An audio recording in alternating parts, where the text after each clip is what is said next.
Eh, ini kita mulai aja kali ya. Untuk teman-teman mungkin bisa merapat dan duduk di kursi-kursi yang tersedia.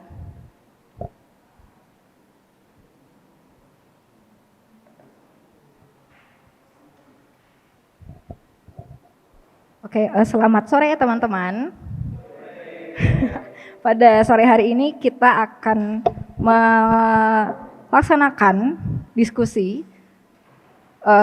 berupa program Buah Tangan edisi ke-42 yang berjudul melarikan diri dari yang eksotis, merancang objek seni rakyat hibrida untuk wondercomer yang konseptual. Dengan narasumbernya adalah Luca. Halo Luca. Halo. Oke. Ngomongin soal wondercomer ini, saya sempat searching sedikit sebenarnya mengenai wondercomer dan ternyata itu adalah semacam proses atau konsepsi pengumpulan barang-barang dalam bentuk museum atau dalam satu ruangan hingga akhirnya dia bisa dibilang dimuseumkan. Kebetulan kami juga kemarin dari PK Kota mendapatkan kelasnya dari Pak Agung Jenong. Beliau adalah salah satu dosen seni rupa ITB dan beliau juga kurator. Dalam materinya beliau menyampaikan bahwa dalam sejarahnya museum itu juga dikaitkan dengan hal-hal spiritual katanya. Museum atau museon itu adalah benda-benda yang digunakan untuk persembahan kepada dewa-dewi yang kemudian akhirnya dikumpulkan gitu. Nah, apakah museon yang dimaksud oleh Pak Agung kemarin ini ada hubungannya dengan wondercomer yang disebutkan dalam judul? Ini pertanyaannya bagus banget. Oke. Nanti aku berharap akhir presentasi kalian dapat jawabannya juga. Oke. Silakan. Oke. Jadi selamat sore teman-teman. Nama saya Luca Petrani dan aku sangat berterima kasih kalian sudah di sini dari pagi terus masih semangat untuk untuk dapat presentasiku juga. Terus aku juga berterima kasih sama teman-teman Histeria ajak saya ke bikin presentasi. Tapi kalau tidak apa-apa untuk kalian, aku akan presentasi di bahasa Inggris. Itu semuanya nyaman sama bahasa Inggris. Karena kalau saya lebih nyaman, karena aku sedikit malu sama bahasa Indonesia, aku mungkin tidak terlalu lancar. Terus nanti aku pikir kalau kalian punya pertanyaan, boleh di bahasa Indonesia, aku akan paham. Cuman untuk aku lebih nyaman kalau aku bisa bicara bahasa Inggris. Itu oke? Oke, makasih ya. So I will start now, and since this invitation was very spontaneous, and I know that the flyer also came out quite late, so I somehow think that maybe you don't know anything about me. So I was thinking to maybe first give you a little introduction about who am I, what do I do, what's my practice, and where am I from, and so on. So I'm from Hungary, from Eastern Europe. Do you know where is Hungary? Or have you ever heard about Hungary? Oh, yes. Bagus. Actually, my background is in architecture. I studied architecture for the bachelor and the MA at the Moholy-Nagy University of Art and Design. You can check on the internet. It's a very good, small but good university, a little bit similar to EC. And meanwhile, after my bachelor, I first came to Yogyakarta in 2016 with a scholarship, and I learned traditional dances. Unfortunately, I was really bad at the dances, but I wanted to do something very different from architecture, so I did. And after that, I went back to Hungary and I finished my master's in architecture. My diploma project was about Merapi volcano. I designed a ritual tour on Merapi. If we still have a time at the end, I can show you the project, but I didn't want to waste the time with something which is from my past, so I will pass this now. And then I came back again to Indonesia, but to Solo, Surakarta, to ISI, to study batik and printmaking. And since then, I'm actually, I kind of transferred myself from architecture into fine arts, also to theater and curating. I have a little collective called Useless Gallery. We are doing curatorial practice in Hungary, but we are organizing events that are outside of the institutional art system, so usually off spaces, and yeah, it's like a punk punk project. And I also do theater scenography, which is, I think, the most connected to my architectural background, but it's an artistic way of working with space, so I really like that.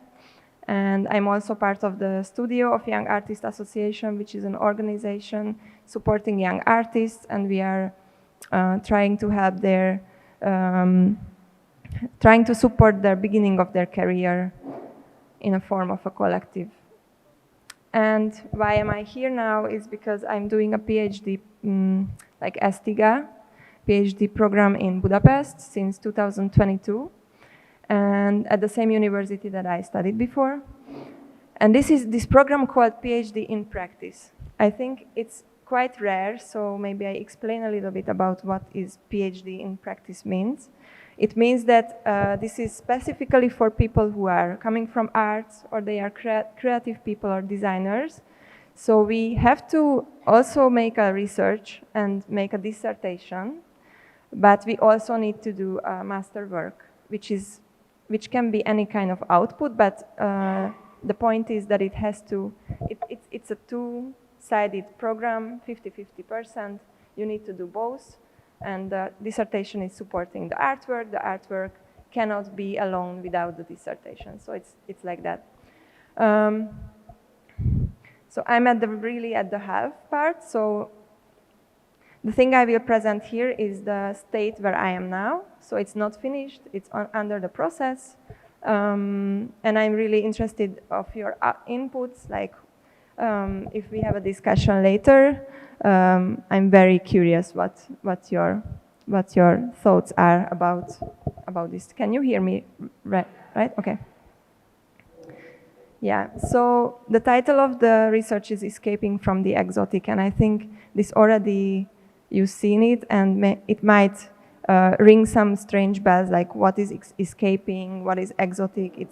It's a term that we kind of don't use anymore, and yeah, for me it's kind of like a claim, or kind of like a state that I think that under the many layers of present day in the 21st century, where it's already globalized world, we know everything, we can travel everywhere, and of course this word exotic comes from the very colonial history, but at the same time I feel like in many parts of the world, and especially in the art scene, it's still dominating.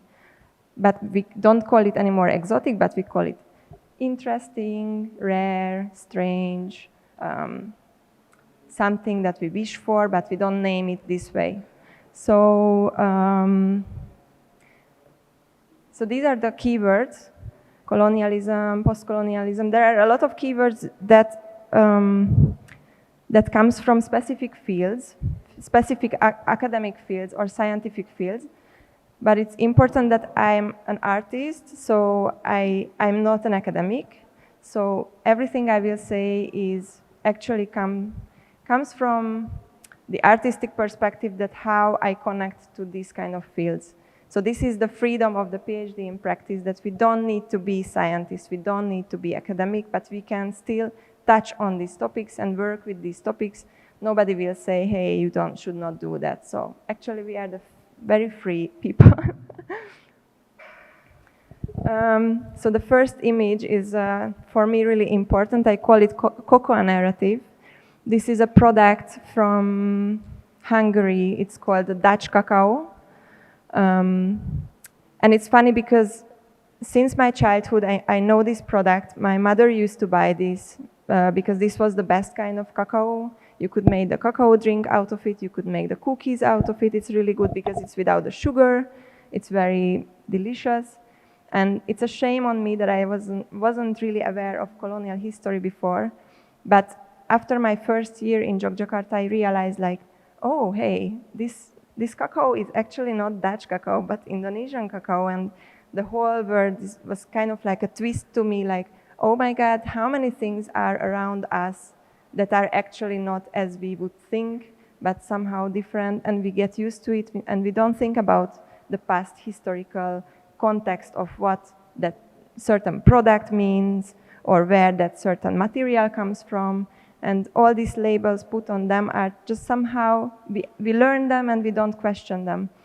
So for me, this cacao narrative is very important, because later on I tried to somehow find this kind of twisted situations, like where are these strange, undermined narratives that we have to dig out and have to discuss it again. So these are the three questions that I find important for my research. It's still like I'm trying to talk about the very beginning of how I started. First, what do I represent here? Because we just talked about like what is Bule, like every people with a white skin is a Bule, and I always felt here that I represent somehow the European history, the big main European history, the colonizing history. I represent somehow the wealthy societies, the rich people, the Europe, and so on and so forth. But what about other contexts? Like what about the Eastern European context? I'm coming from a small country. It wasn't a colonizing country. We didn't have the colonizing history. We have like really serious issues with the economy. We have serious issues with political situations and so on and so forth. So what do I represent, and where is Eastern Europe, and how can we find the position of these kind of historical points? And at the end of the day, who is the exotic? Is it me, or is it you, or is it everyone? And how can we kind of make our own context and make our own narrative around this, and find something that can be self-identical and not general, like really general about how we think about history, how we think about skin color, how we think about exoticness, or all of these terms and forms. So first, I would like to talk a little bit about exotic, the word exotic, because I assume that maybe every of us have a different thought about what is exotic mean. And I will just draftly go through this, because I don't want to be too long and too boring, but still it's important to talk about it. Exotic is a symbolic system that it's like a collective knowledge, an image about the geographical distance and the cultural distance. And exotic is a product of the process of exoticizing. So it always comes from the person. Like, what do I think exotic is, that I make that something exotic to me. This is important here. And I will show you 7 bullet points that are, I think, important to understand how this term exotic became developed and then found its form today. I don't know if you know about the unilinear theory. It's like the Darwinist idea of evolution, and like how the level of cultural development is connected to the level of civilization. So this is like this very old school negative way of thinking about everything in a timeline, everything in a linear way. And this is how this primitive contra-civilized distinction appeared in the history. It's over. It's over now. Fortunately, it's over. But this was the very first idea of making this distinction, that this is someone and someone is over there, and we understand that we are different. But this was rather a negative connotation. And then later on, in the beginning of the 20th century, there were many thinkers who tried to somehow describe what actually exotic means. And here is a quote from Viktor Sagalan. He was a doctor, and he has this book essay on exoticism. And these are like little, like he wrote it as a journal or as a poetic book. And he tried to describe and try to poetically somehow touch like what the feeling is and how can he describe it. So for example, the exoticism in time, going back, history, an escape from the contemptible and petty present, the elsewheres and the bygone days. Then strip the word exoticism of its exclusively tropical, exclusively geographic meaning. Exoticism does not only exist in space, but is equally dependent on time. From there, move rapidly to the task of defining and laying out the sensation of exoticism, which is nothing other than the notion of difference, the perception of diversity, the knowledge that something is other than oneself. The exoticism's power is nothing other than the ability to conceive otherwise. So basically, you can follow it in the Indonesian version if you want. But basically, he's saying that there is something beautiful in being diverse and being different, and this is the way how this concept of exoticism became romanticized and idealized, that there is something beauty about it. This is still like not the healthy relationship, it's just somehow this relation of it's a romantic relation, let's say. And of course, there is the market, there is the value, there is a market value in exotic, in the term exotic, because in many colonized areas of the world, it became famous in the West because of some sort of material or some sort of product. For example, the Chinese porcelain, or the Indian silk, or the Japanese furniture, or the Indonesian batik, or there are many things that made these places famous because of the value of certain market-based, like commodified material. The fourth point is the selective form. So in many times I feel that somehow the Western audience kind of choose what's the exotic for them. Like, okay, I would like to eat the Indian food, but I don't want to follow the Indian society's rules. Or I would like to buy this African mask, but I am not gonna eat the African food because I don't like. So it's like very picky and selective.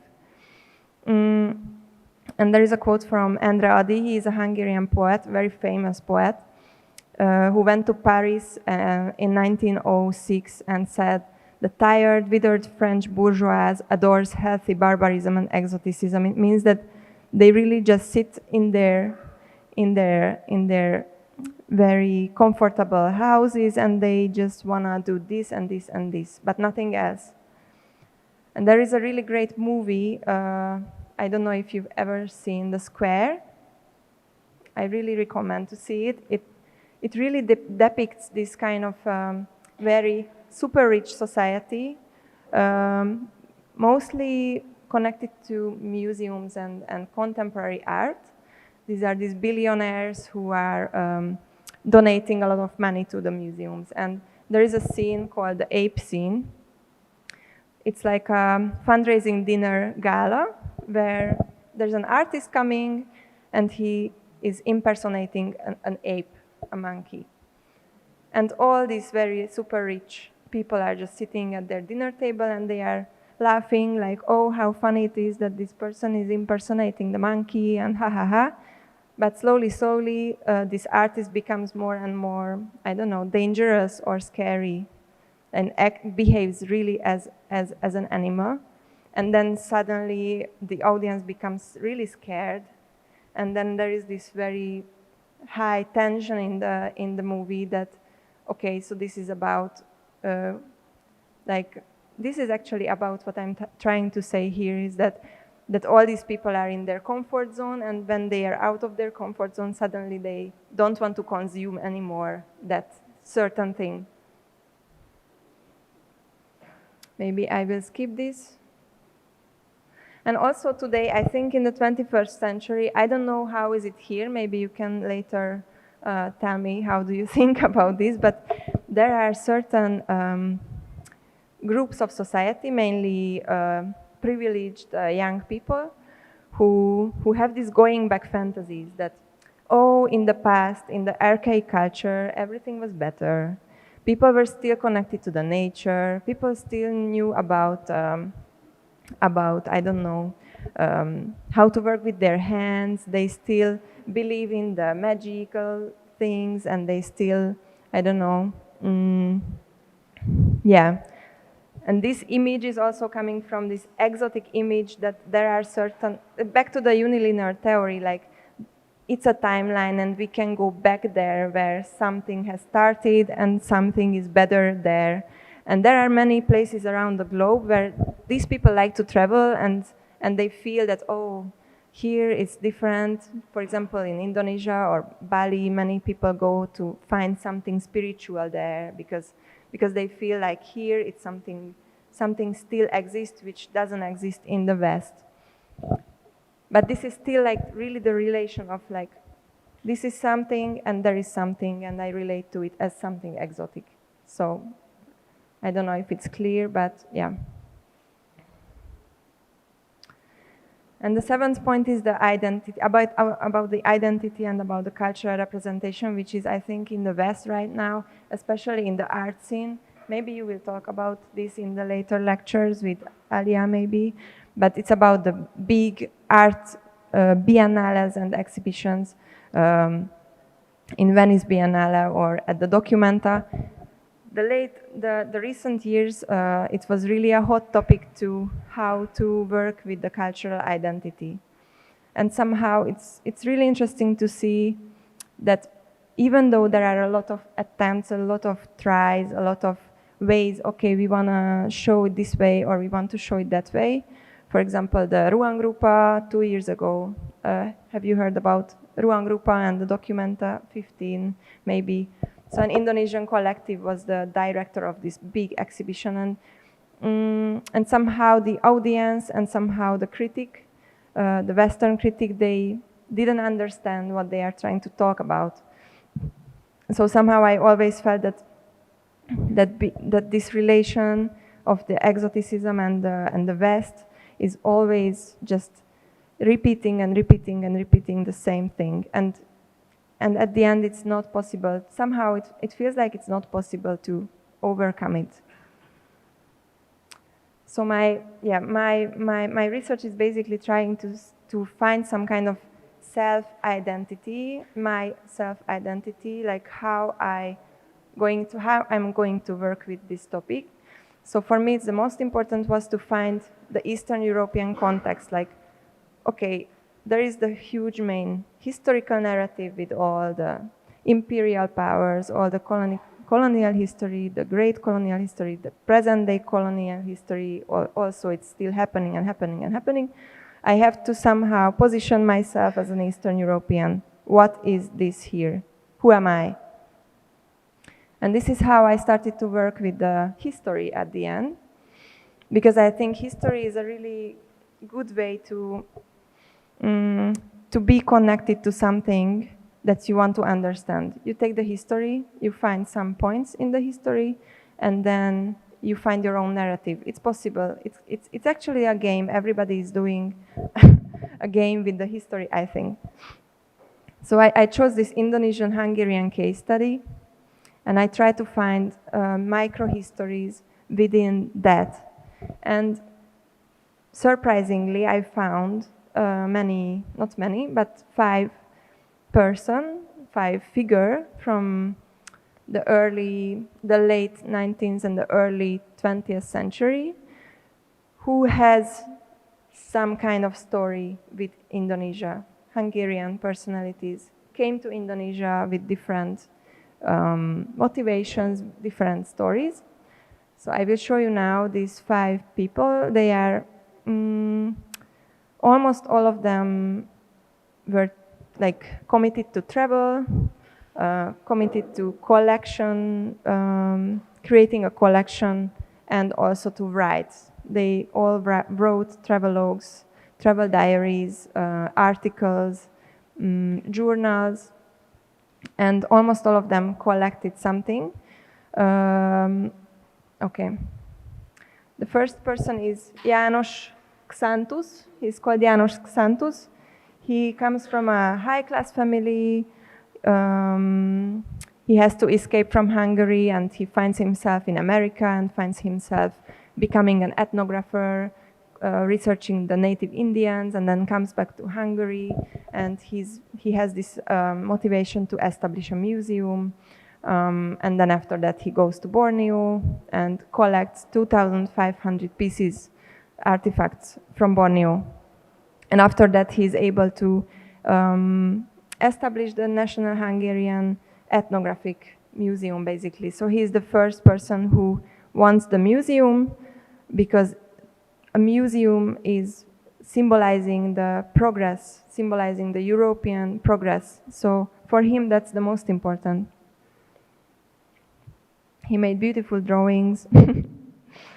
And this was the first room of the ethnographic museum at that time. The second figure is Ferenc Hopp.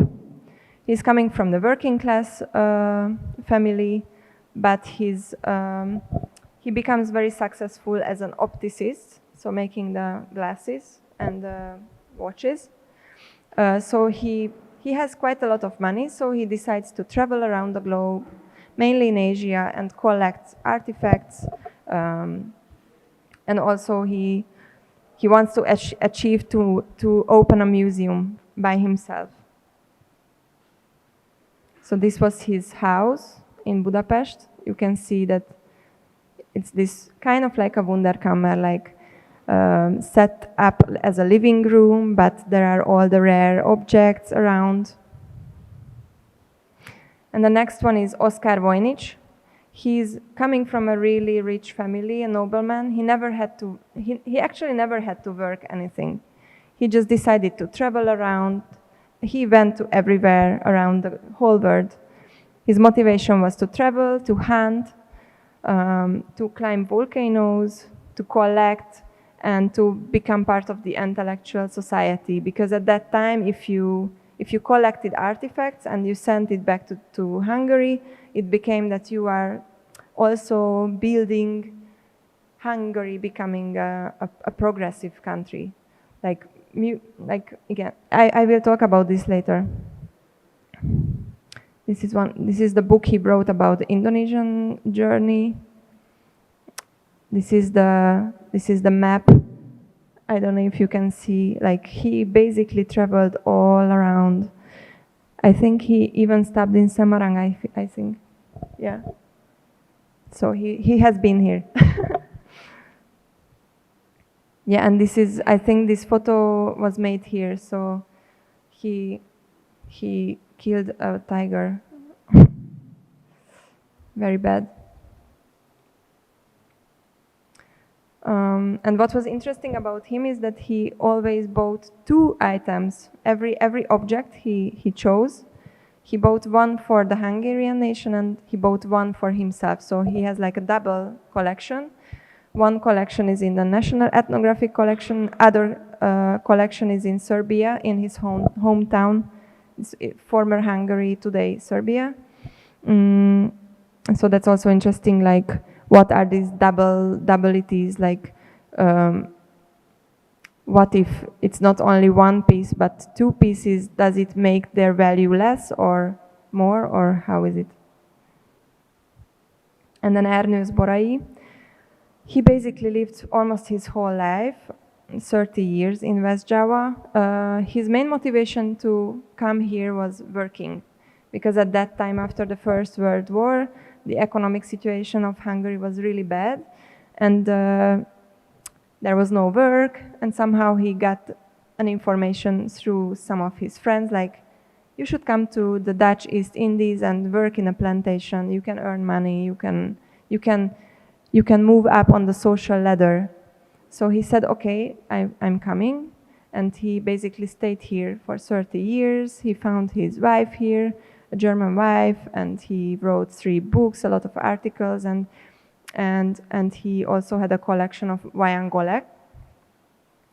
And what's important for me about him, and also about the next figure later, is that he, as someone coming from the working class, somehow he always talks about the the Javanese culture as something really equal to him, because he's not coming from this high horse, I'm the white European rich someone, but he's coming from the really working class.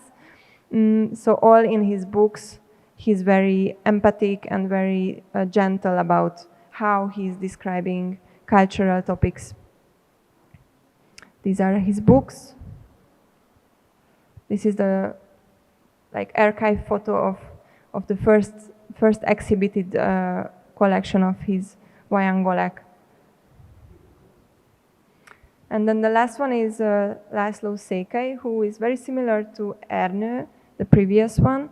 He's also coming from a poor family, especially a Jewish minority, so he's in a very, very bad situation back then in Hungary. And his motivation to come to the Dutch East Indies is also about, I have to get a job, I need to work, I want to earn money, I want to somehow make a career or something. And he ends up in Sumatra for almost 15 years, where he's working in a plantation. He also writes books, he also writes articles, and on the top of that, he's also an artist, and he makes illustrations, a lot of illustrations. And at the end, he's officially becomes an employee of the Sumatra magazine, and because he has very funny caricaturic illustrations. And this is where he meets Madelon Lulovs, his wife, who was the daughter of one of the Dutch officers, and she was the first female Dutch author who used a very critical tone in their writing. So basically the Dutch colonial society doesn't really like what they did, because they both were very, very critical about what's happening in Indonesia, and they were brave to write about it and brave to somehow deliver an image which is clearer than this idealistic image that was actually addressed to the European societies, like everything is beautiful here, and they try to show the reality. These are his books. Shitten up. It means the sun is shining on Sumatra. But maybe Rimbu, I don't know what's Rimbu. It doesn't have a meaning, okay. But he became quite famous. His books were translated to many languages. The first on the very left side, the English title is Tropical Fever. And this is one of his illustrations saying, surrounded by creditors desperate for money in his tattered clothes, a young European. So this is important, that he is trying to choose the character of that time, which was never really described before in the literature, that besides the Dutch Europeans, there were many non-Dutch Europeans working at that time in the whole country, and these people were mainly coming from poor circumstances, and they really became like working class in the colonial time. And they were all white, even though they were white, they didn't have the money, they were kind of like suffering of hunger, and sometimes they had a lot of financial problems, and he's trying to depict this person. So this let's say Eastern European a person. This is also an illustration. The first picture, the title of the first picture is Today, and the second is Future. So in the first picture, you can see that the local worker is carrying the big, rich Dutch officer, and the second picture is the other way around. So the rich Dutch officer is carrying the local people. So it's somehow the idea of why is this imperialism and financial differences are really dominating how we live. And this is, I think, kind of like an early communist idea of what if we change everything, and what if the rich becomes the poor and the poor becomes the rich? That would be better. and this is, I just wanted to put to you because maybe you can watch this movie because it was made by Indonesian creators, Mahardika Yuda, Robin Hartanto Ongare, and Perdana Pepe Rosvaldi. I don't know if any of you know about this movie. It's called Tropic Fever.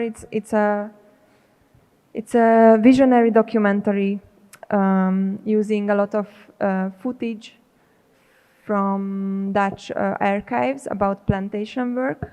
And the narration of the movie is from Laszlo Székely's books. So it's really nice.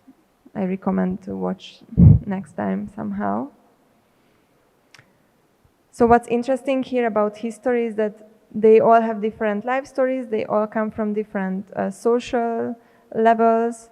They have different motivations. Some of them have the motivation to really establish the museum, collect as much objects as possible, send it to Hungary.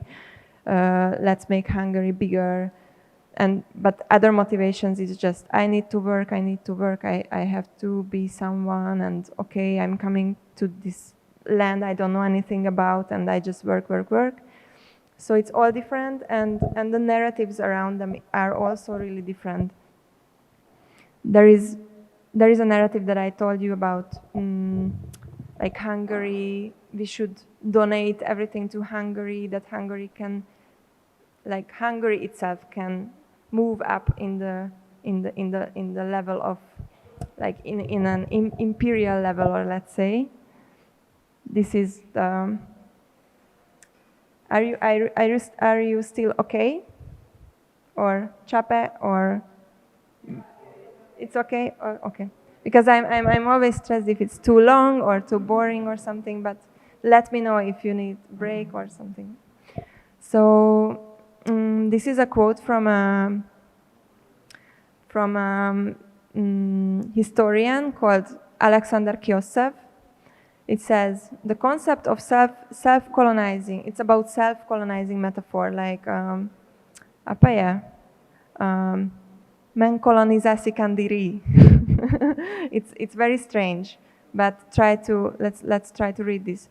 The concept of self-colonizing can be used for cultures having succumbed the cultural power of Europe and the West without having been invaded and turned into colonies in fact.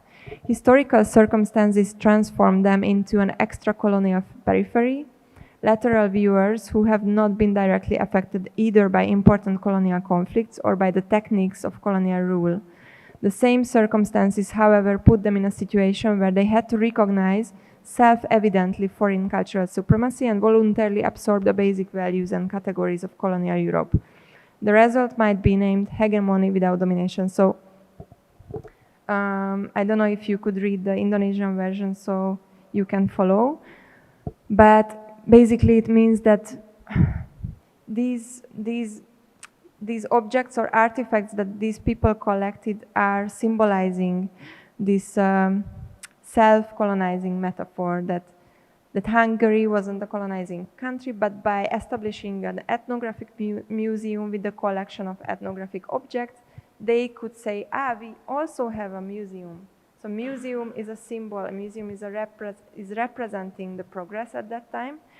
So this is for me really important to understand that history is not the same. It's not the same everywhere.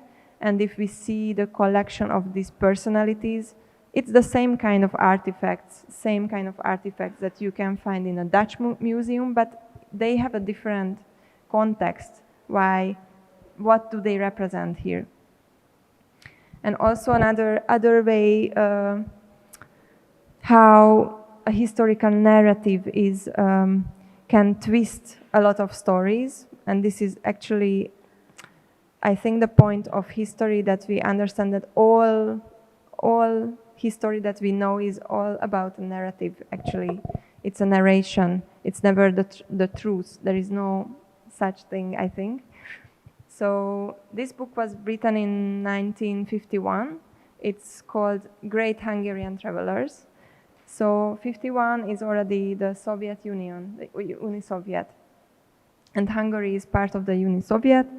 And you might know that the communist idea is really against imperialism. So imperialism is the worst, the big empires as Netherlands, Britain, France, and so on. It's really against the idea of communism. But these travelers that I talked about before, they were all at that era. As I said before, it was all about like how Hungary can become imperialist also. So this book tries to talk about these travelers, but putting them in another narrative. So, for example, I would say the second paragraph is from the book. Almost without exception, our great travelers have had a hard life, rich in suffering, but the science of the ruling classes has not even had mercy on their memory. In part, it has glossed over their merits, belittled the results of their labors, and tried in every way to spread the cosmopolitan view that the small Hungarian nation has no incalculable merits in the scientific knowledge of the earth. So somehow in the whole book, you can read that how this communist narrative tried to put these travelers into a different understanding. Like they had a hard life. They actually, the main narrative didn't value their work. So yeah, this is actually like a creative work, what they did here, like how to not say like these travelers we kick out from the history, we can still keep them, but let's understand them in a different way. Like they were kind of like communists, right? And yeah, I will show you some pictures of the process, like the practical process. I visited many, like 3 archives where these artifacts are preserved. Because these objects are the only thing that I can actually physically connect with from these people, from these travelers.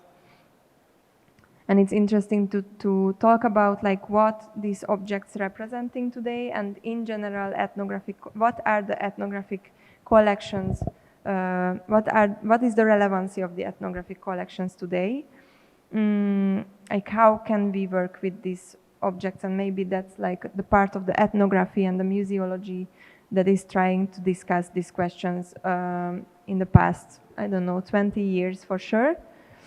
But specifically for me, this is interesting because, for example, one traveler I talked about, Oskar Vojnic, he has a small collection in Serbia, in a really small town. So you go there, there is a small museum. You go to the second floor, and then there is an office, and behind the office there is a small storage, and in the small storage there are random Indonesian objects. So what's the relevancy of that collection now in this small Serbian little town? It's very interesting, very strange, and I find it really interesting to work with these archives. I will try to be a bit faster because I think it's too long. But basically this was the theoretical research that I'm working on, and as I told you, there is the artistic part or the practical part of the research that I'm also working on.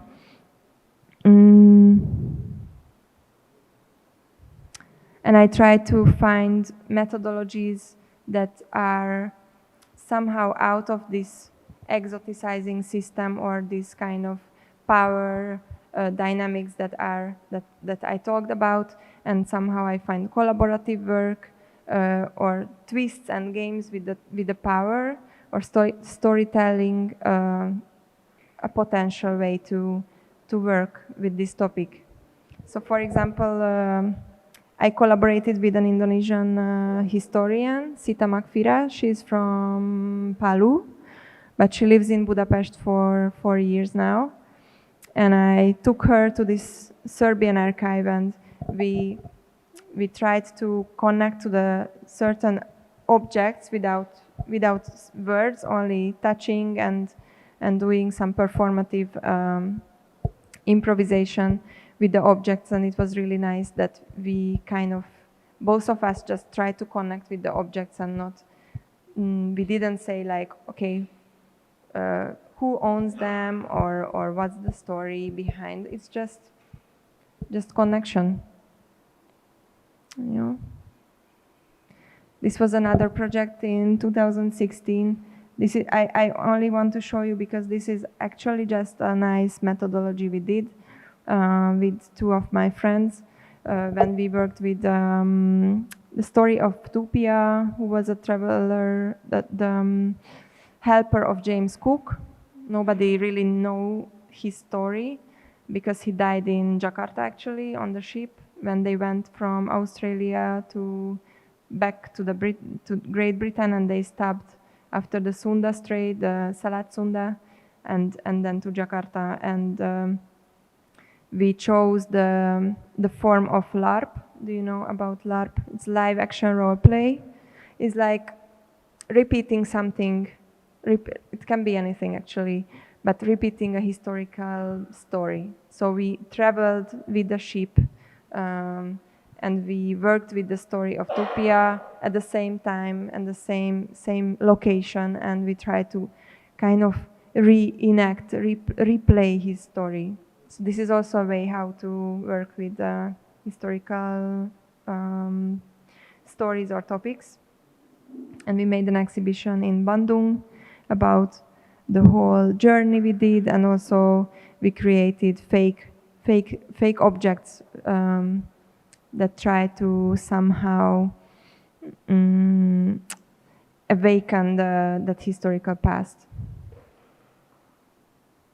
This is the architectural project I told you that I will maybe talk about on Merapi.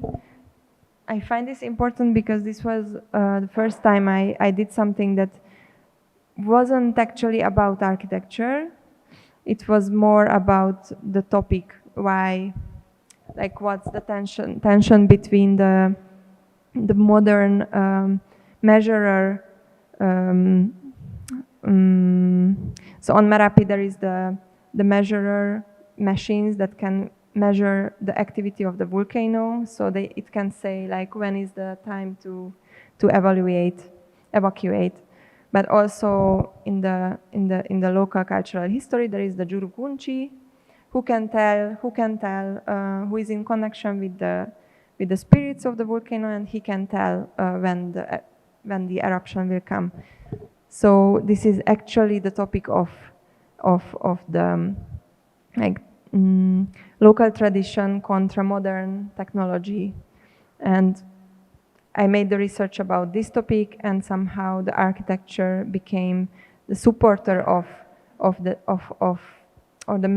messenger of the topic. So this was a ritual tour, and in the base camp you still had all the facilities and all the functions, and when you are trying to hike up, and the post satu, post dua, post tiga, post, they all became more and more unfunctional, and then when you arrived to the top of the volcano it was like nothing there, just you, and you realize that you are alone, and you are just facing the nature itself.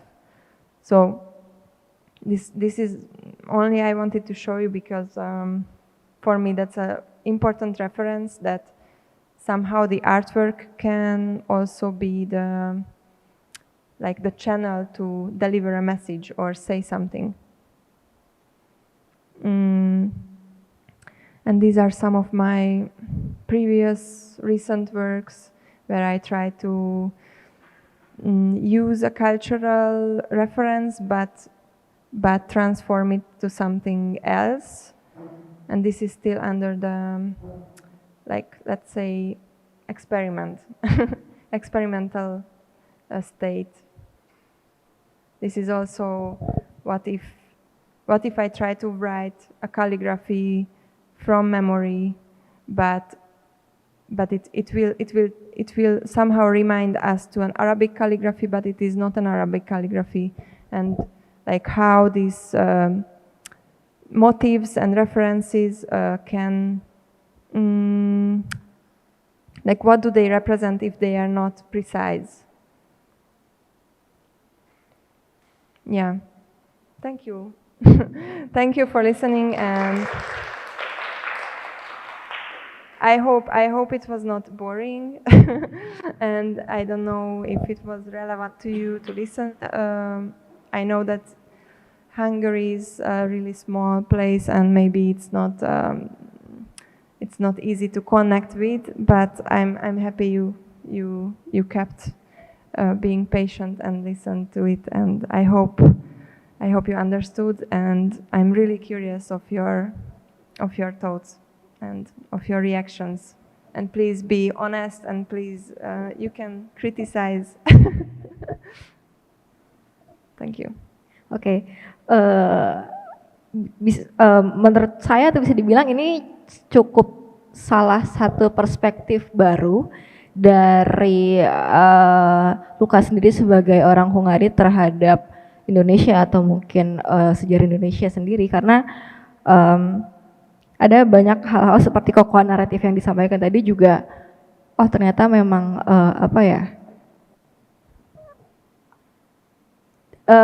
banyak hal-hal yang mungkin kami ketahui mengenai kolonialisme di buku sejarah itu rasanya agaknya cukup berbeda dengan apa yang Luca ketahui mungkin di luar negeri mengenai kolonialisme itu gitu. Kepada teman-teman mungkin kalau ada yang mau bertanya atau mau menanggapi. Oke. Wait. Boleh sebutkan nama? Halo semuanya, perkenalkan nama saya Anita. And for Luca, actually I just wanna ask one thing about maybe some context. Correct me if I'm wrong, or maybe I missed the context, but you said earlier about the culture is influenced like by the colonialism. Is that right? Can you say it again? The culture? Culture most likely can be influenced like by the colonialism. Nah, and in your poster in publication in social media, it said that we can decolonize it, but I didn't get the context where you say how to decolonialize it, because you know that we've been living with culture through all our life, and culture is already built and living in the society for a very long time, and how to decolonialize it and maybe how to recontextualize it.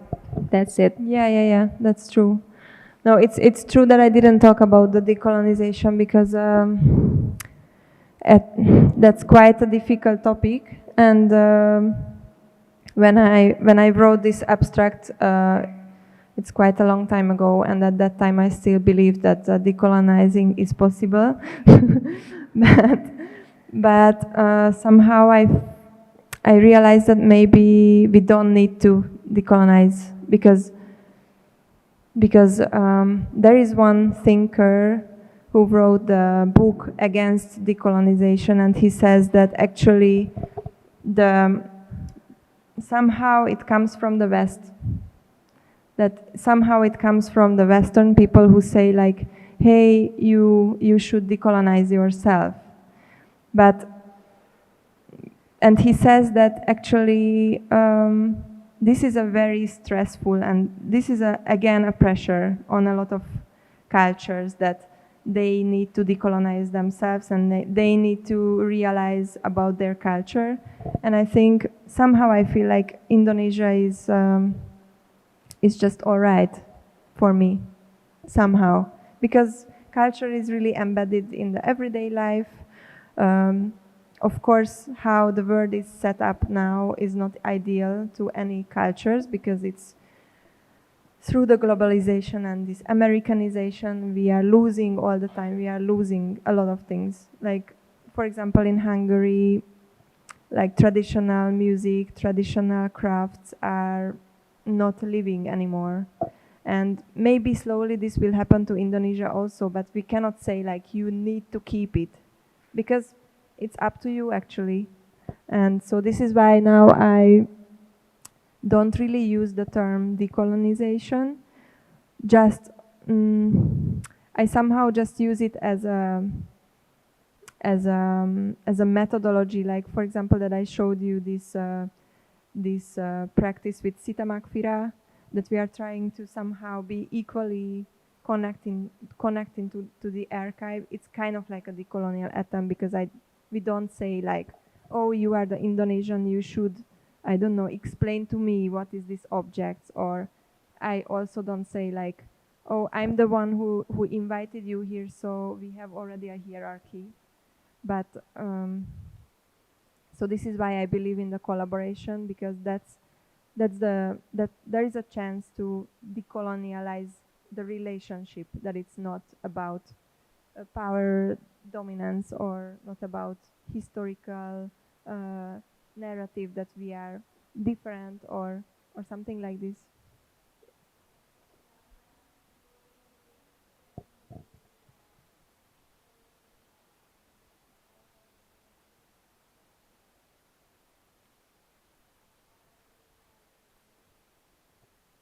Yeah, I think the if the decolonization will ever, it's good. Okay. If the decolonization ever,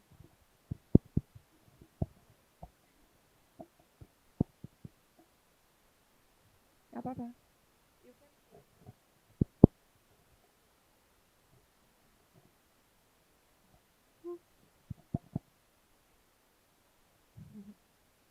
Okay, so I can say.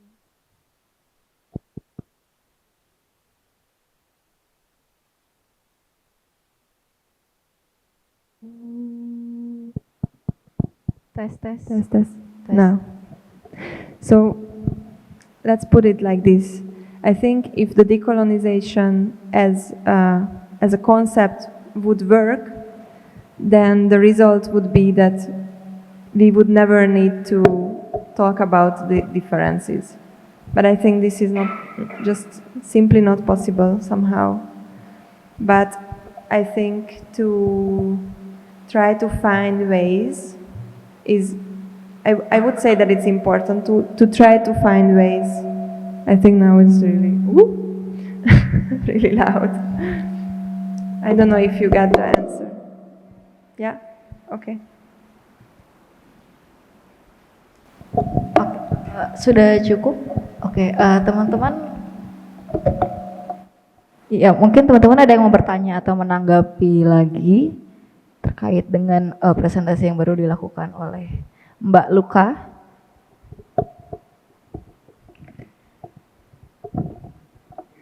For me, that's also interesting if you tell me that that you couldn't connect.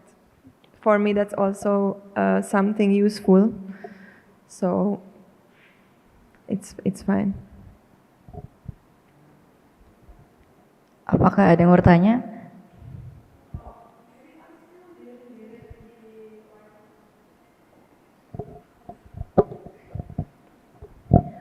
Maybe I still didn't get it, like the connection between the exotism with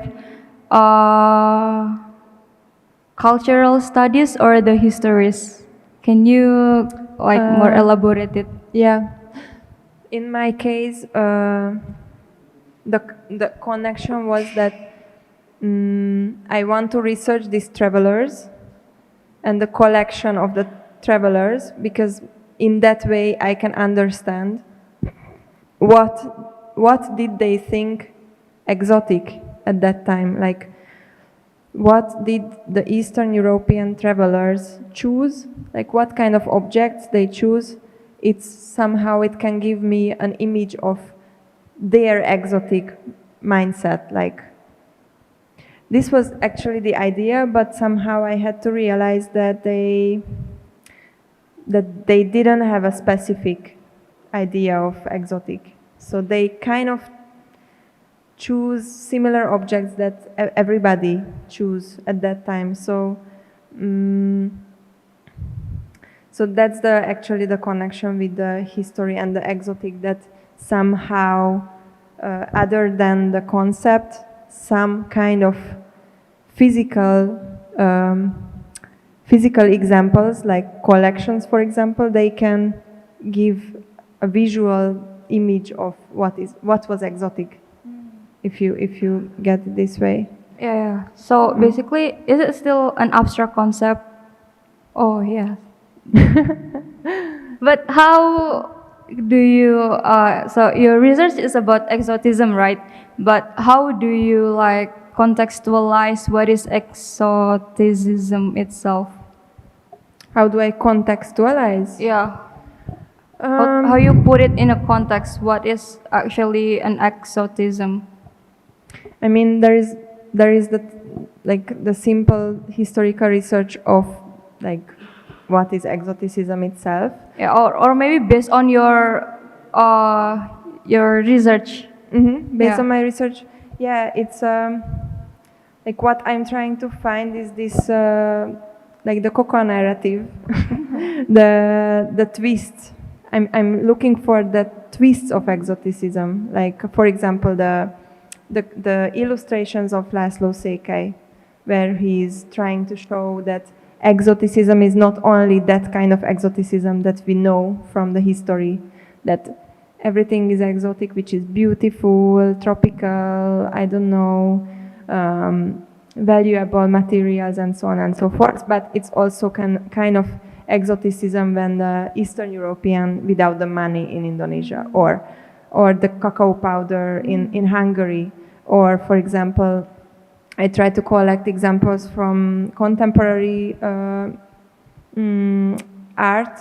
So I don't know, for example, you know maybe Gabber Modus Operandi. It's a Balinese musician, you know. And for example, there I made an interview with them, and they told me a story that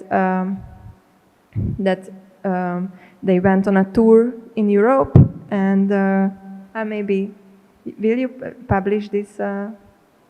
Maybe I don't want to tell the story because it's maybe they don't wanna. So if you will publish this, maybe I'm not telling the story. But another one maybe. So, for example, in the Venice Biennale, there was an American pavilion, and they worked with an artist who created an extra facade on the building, which depicted a Native American building. So the whole American pavilion, which is a very representative building, was covered with an extra facade, and it looked like this aboriginal building. And of course, many art appreciators and rich people go to see this Biennale, and then there is this is again, I think, a strange twist again, that here's the building, here's the second facade, and now you have to enter the building by acknowledging that the American history is actually through oppression. And these kind of examples, to me, these kind of examples are interesting to understand exoticism today. Like how can we decolonize it? How can we play with it? How can we give this like like a mirror? Like how can we give a mirror to people? Like even though we don't use it anymore, but we have to be aware of that thing. Oh, one last question, can I? Yeah. Is there any correlation about like the colonialization with the exotism you found in Indonesia and Hungary? Like what? Like maybe for the context, kamu itu researchnya waktu mereka zaman sebelum dijajah aja atau post and during the colonialization? The travelers? Yeah. They were in the late 20th century and late 19th century and the early 20th century. So I think it was already not the kingdom. Oh yeah. Okay, so in that sense berarti apakah barang-barang atau archive-archive yang dikumpulkan itu ada history background dari colonialization di sana? I mean, I think, yeah, of course, it has a correlation with the colonial history. I mean, this was already the colonial, how to put it, like, since it was colonial history, these people were able to buy these products. Like, I think this is still, this is why this is still somehow colonial history today as well, because I am able to come here and I am able to buy something here, but many people from here would not have the accessibility to go and buy something in Hungary, for example. So of course these objects have the correlation with the colonial history. They are representing the colonial history, in my opinion, because yeah, why is there a small archive in Serbia of Indonesian objects, and why there is no archive of Hungarian objects in Samarang, for example?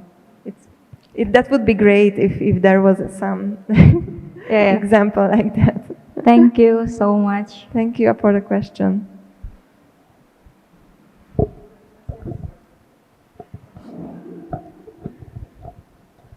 Oke, mungkin oke. Thank you. Kaget. This is the first time I speak English, but I think ya gak bagus-bagus amat ya. Sorry banget. My name is Muhammad Hana Firdausi. It's called Hanan. Hanan. I'm from Banjarnegara, Central Java. You know Dieng? I know. Yeah. I'm near that place. I'm studying in UIN Wali Songo Semarang, Islamic State of Wali Songo. I want to ask to you, and in order to today, we know that logical mistake is so relevant in the Indonesia is now is very difficult for Java people, orang-orang Jawa itu sulit buat melupakan itu karena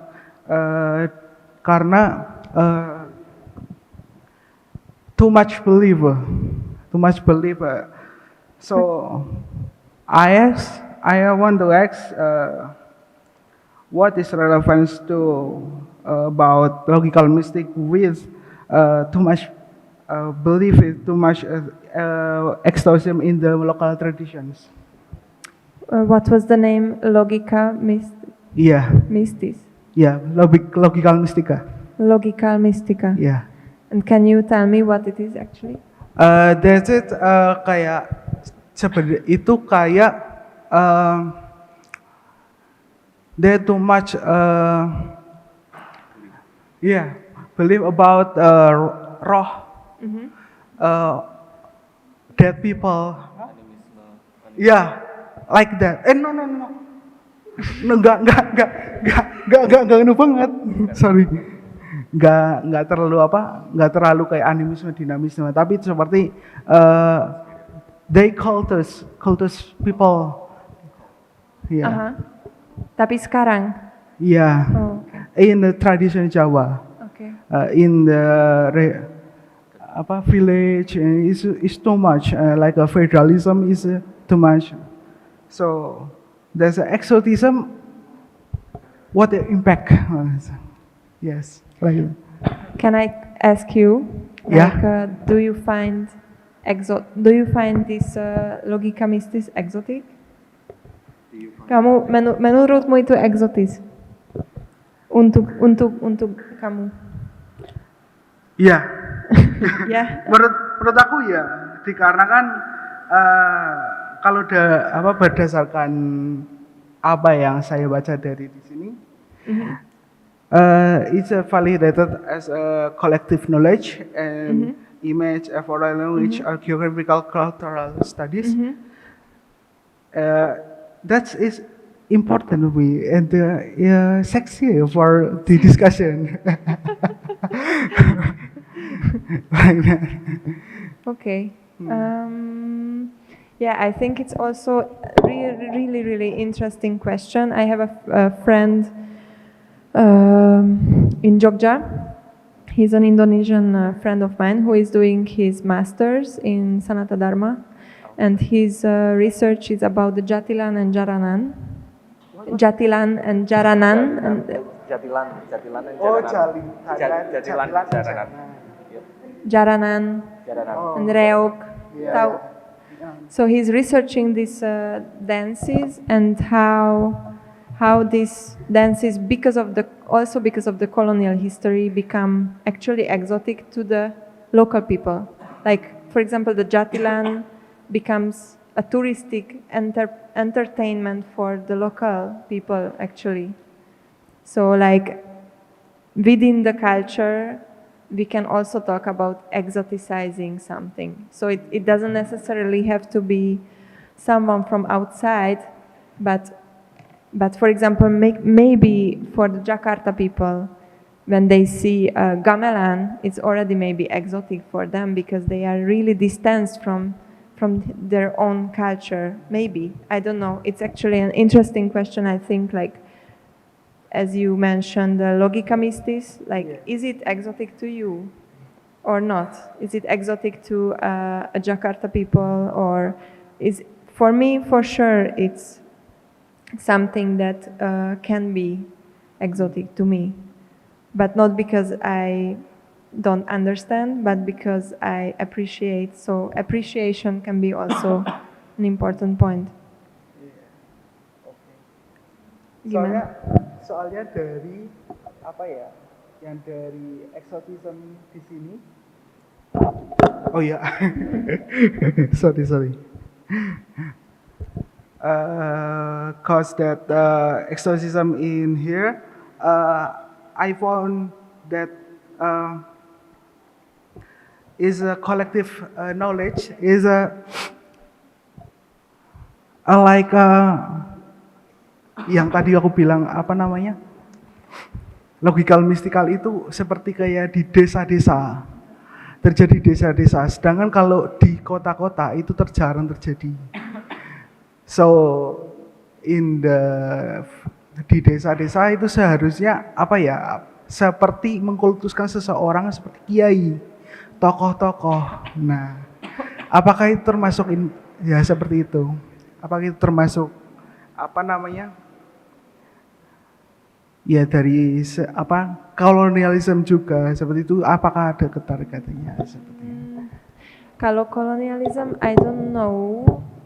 I think you know it better than me if that has any colonial story. But actually, about whether it is exotic or not, I think that the same slide, I think it says that the exotic is actually the result of the process of exoticizing. So if you don't exoticize it, it's not exotic. So maybe for the people in the village, for them it's not exotic at all because they are living in that environment, and for them it's just everyday life that they are believing in this or that or that. But maybe someone maybe I go to this village and I meet these people and I see, oh my God, wow, it's so interesting. In my head, I exoticize it. But this is actually I think it's a very abstract thing. It's not objective at all. So, yeah, so these logika mystis people, they can be on one hand exotic to someone and they can be not exotic to some other people. So for you, there is probably something that you find exotic and something you don't, and maybe I choose something else. So it's all about this relation, and this is why it's very also hard to talk about this, because there is no list like this is exotic, this is not. So it's actually the process, and we make it. So if we want to escape from the exoticization, we need to not do it anymore. So this is the task. Okay, thank you. Oke.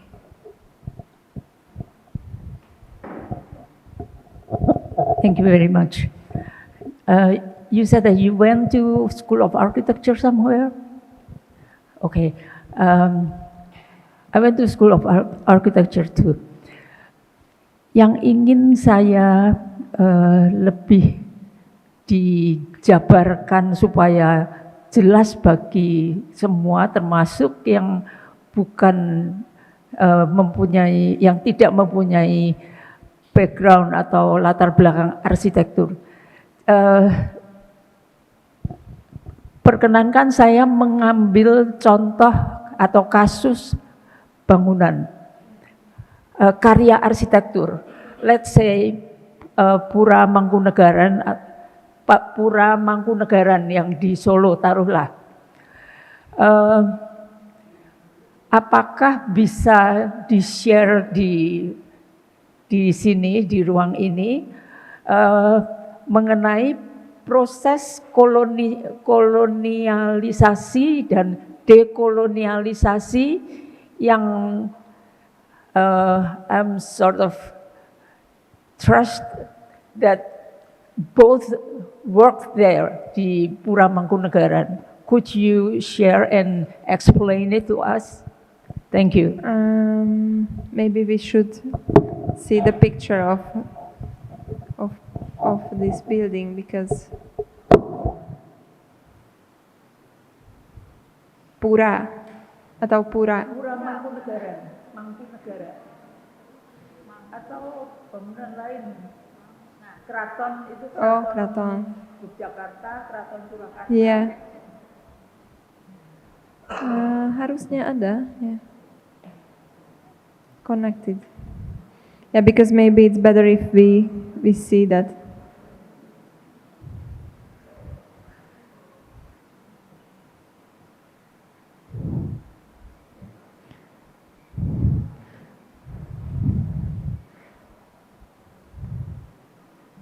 Tapi Ibu sudah punya menjawabnya atau belum?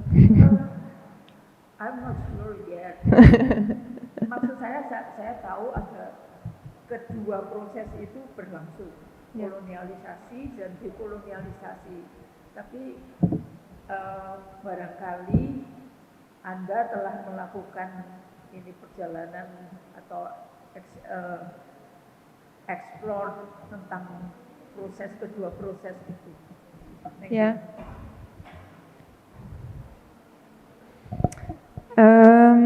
I'm thinking if I can answer, because I think this building this building existed before the Dutch era. Before, right? I don't know, because I think in terms of architecture, for me what was always very much about the colonialism is that kind of Dutch houses that you can see, like in Kota Lama, or also, I don't know, in Kaliurang, for example, there are many like houses that belonged to Dutch families, or in Jakarta also, in many cities.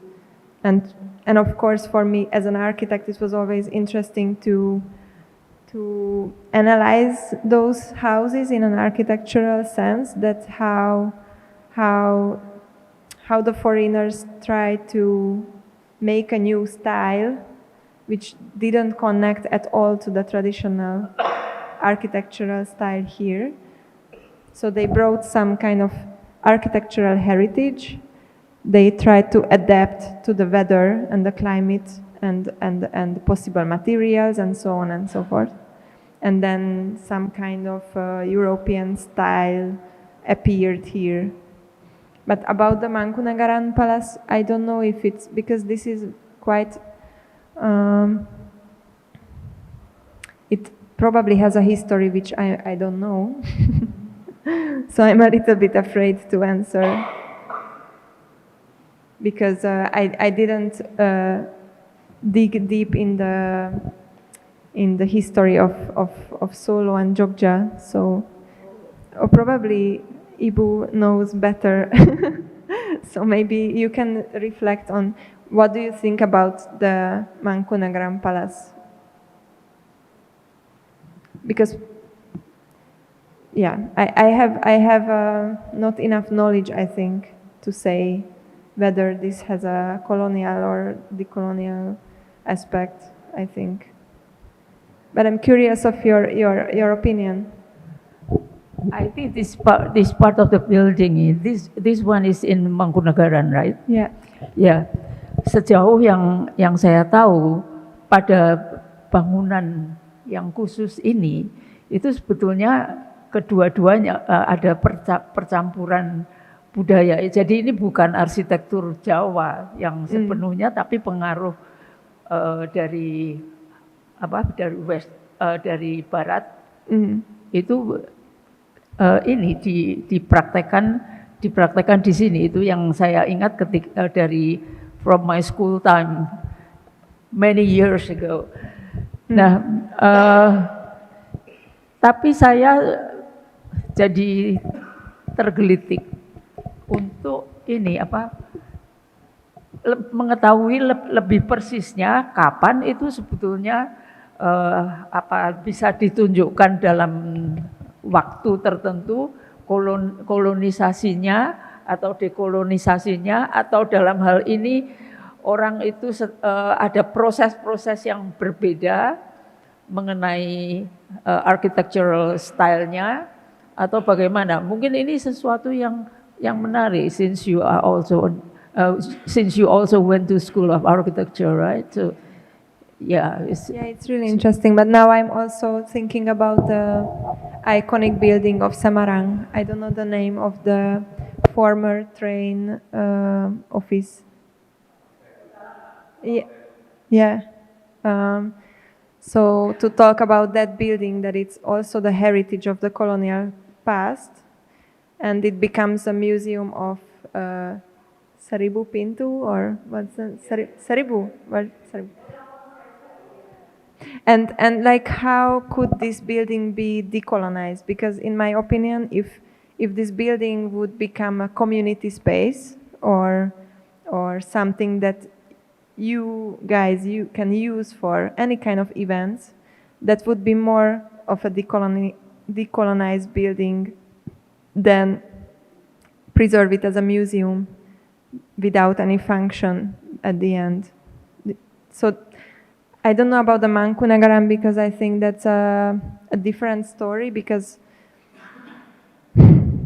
somehow the history of the Mangkunagaran itself is rooted earlier and as the colonial, but the Semarang building is built by the Dutch officer, the Dutch train company, and it's and you kind of inherited this building, so it's, I think, an interesting can be an interesting discussion about like how these buildings could be transformed into own buildings of your activities or something like that.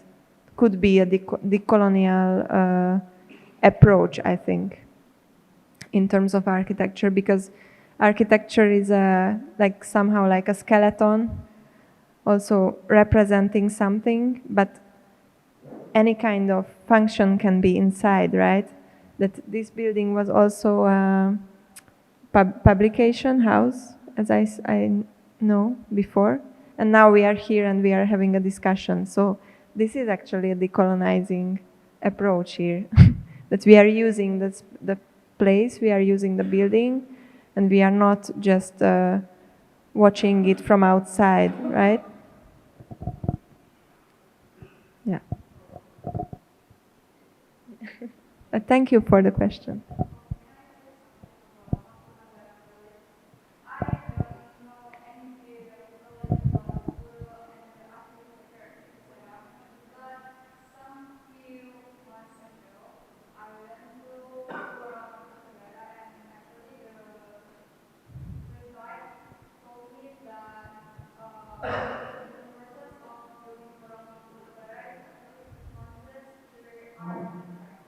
Mhm.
Thank you. I didn't know. But I'm wondering why did they invite 3 architects? Didn't know.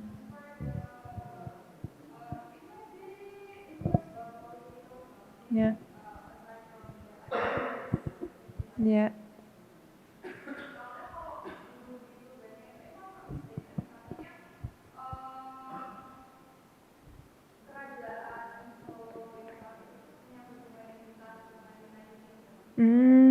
Okay.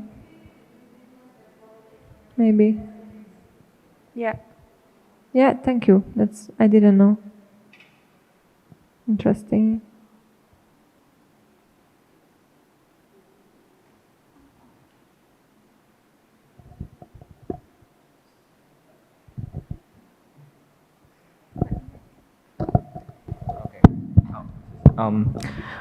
Hello, first of all, my name is Kames, shortened from Kameswara. So I'm from Magelang. I graduated, my degree was English education. And so I want to ask a question. Because your research mentioned about like exotism, right? Based on the 5 travelers, I think. It was 5, right? Yeah, 5 travelers from the Hungary.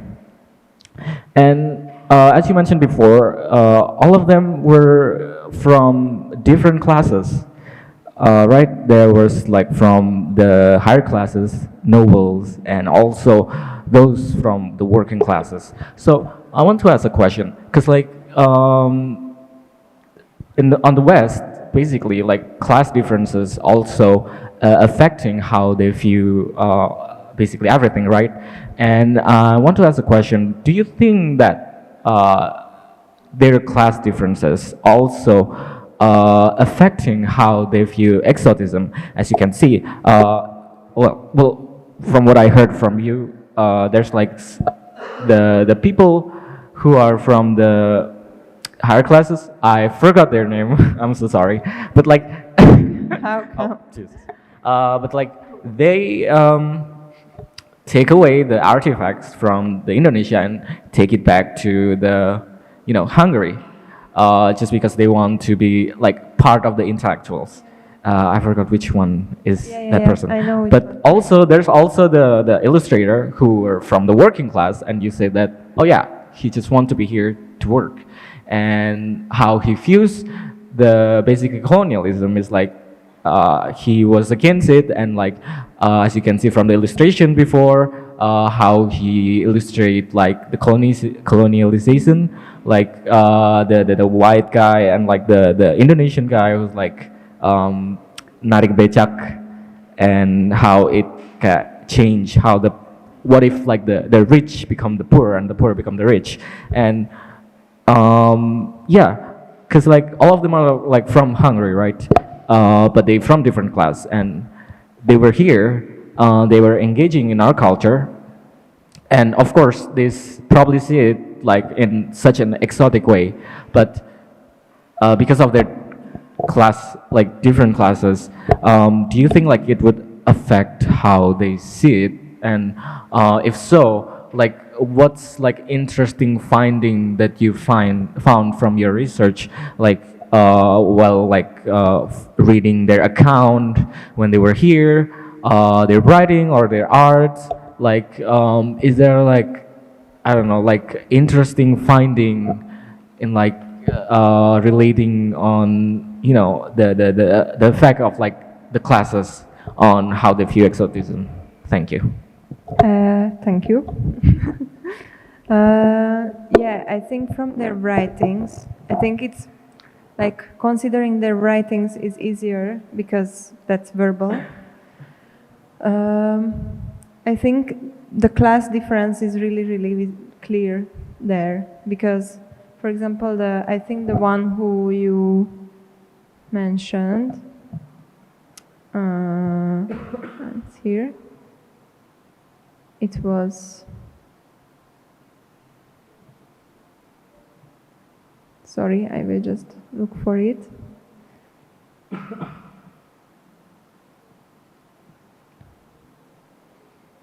I think you mentioned him, the nobleman. So it's very clear because in his travel diary, he's always explaining how is he traveling, like how is he changing location, where is he accommodating himself, like he's always going to the Dutch hotels and he has already some connections with Dutch officers, so he's like very welcomed.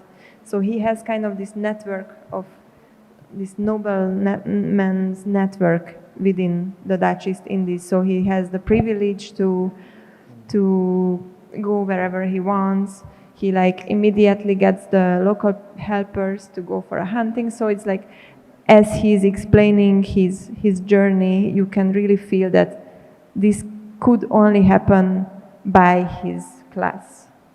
And on the contrary of him or him, in their writings, it's their class is also very clear because somehow I always could feel that they individualize the peripheric people. Like even the local, the Javanese people, they individualize them, they give the voice. And on the contrary, the other person, he never gives the voice to the local people. So this is somehow what I feel that it comes from the class similarity, that he's a worker and the Javanese person is also a worker, so we are both workers. So there is a certain empathy which is really hearable in the way of the literal expressions that he's giving the voice. They can express their opinion. In the other book, they never express any opinion, only the white perspective. But in his case, there is the local perspective always there. So I think I don't know if I gave you the answer. Not yet. Yeah. No, but like, yeah, I'm still kind of like kayak apa ya?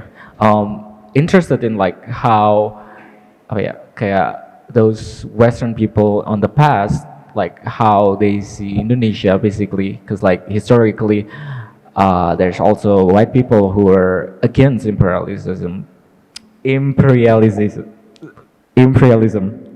right? And so like, yeah, I mean they were still against it, but also since they are from the West, they also have this, you know, like how do you say? They still feel distance towards Indonesian culture. So there's still like even if like there's still a gap in like understanding the struggle and like the myriads of like hardship of Indonesian people in the past. So yeah, in here yeah, it's also interesting for me because like this is the first time I've heard you know, a biographical account from someone from Hungary, because like a lot of time on school or like on paper or media, most of like you know, like an account from like Western people on the past is mostly from Netherlands, because you know, I guess it makes sense because it was the majority of like the colonizer in here, but it's also okay, yeah. It piqued my interest because Hungary is like, I, I, I don't think it was as powerful as Netherlands back then. So there, so there's probably like you know, differences in how they view colonialization from the Netherlands, because they were not from Netherlands and they were different. Probably there's like a different sentiment toward them. So it's kind of interests me, and like to see how like their class background and like nationality background could affect how they see, you know, exoticism, or like how they view Indonesia in the lens of exoticism. Yeah, about the exoticism in their case, that's again, there was because in literature at that time there was kind of like a trend in the literature about the travel diaries, like it's called travelogues. It's like a category in literature, which is basically a travel journal, which at that time, during the colonial times, all around the globe, it was a kind of a trend. So these people who traveled, they would write a travel diary, and they didn't have to be like real writers. So they were not real writers, they were kind of amateur writers. But still, since they could initiate their travels because of they had money or something, and they wrote the travel diaries, they were accepted in the literature. That their books were published, even though they were amateur writers. Okay, and in this trend during this era, most of the times, the way how they talk about these lands are really similar. So this is what we call like exotic, like writing about the exotic land is always very romantic, always very like full of beauty and about the landscape and about the people, and they always have certain figures and characters that they are writing, like for example Balinese woman, or the flowers, or the I don't know,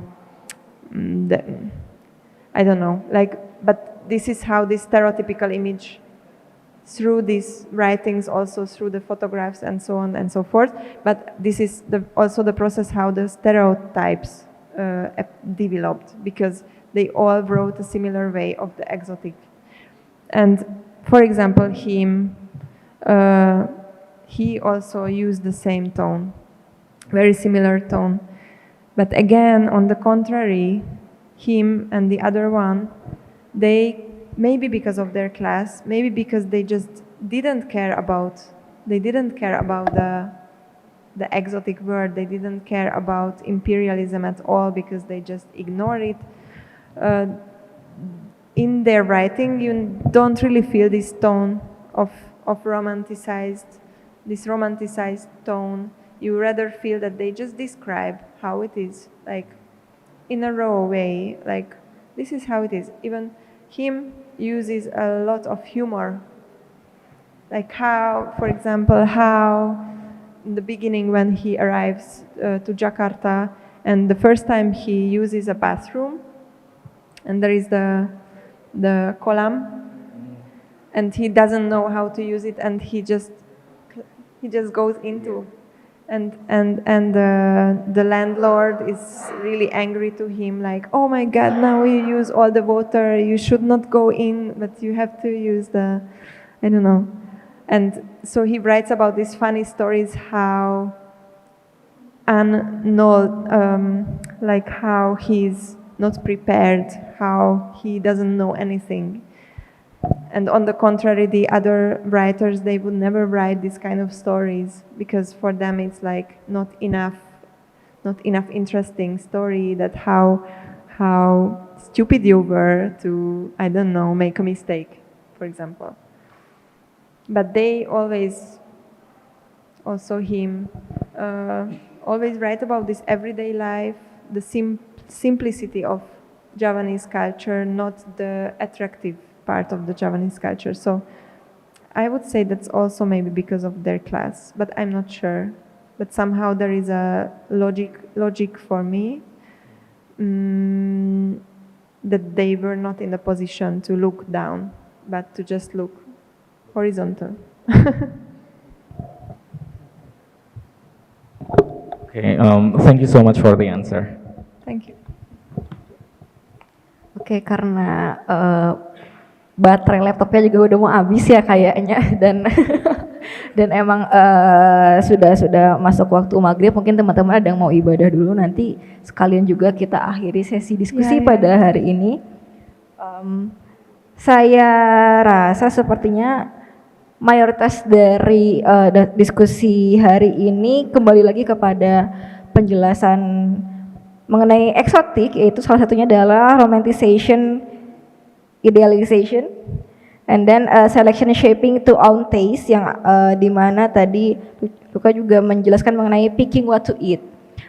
Aku rasa juga sebenarnya we are pick what we want to believe or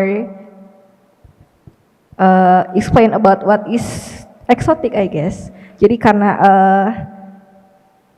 seperti yang tadi dicontohkan juga mengenai orang-orang Jakarta yang menganggap bahwa gamelan adalah eksotik gitu, dan itu juga kan balik lagi ke perspektif kita masing-masing mengenai apa itu eksotik.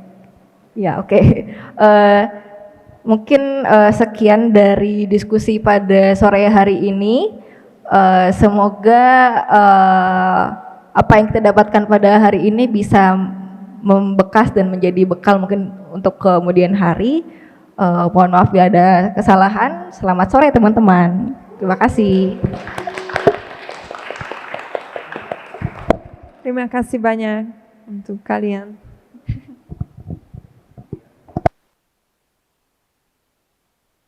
Teman-teman mungkin bisa merapat ke depan untuk foto bersama. Kita foto bareng dulu.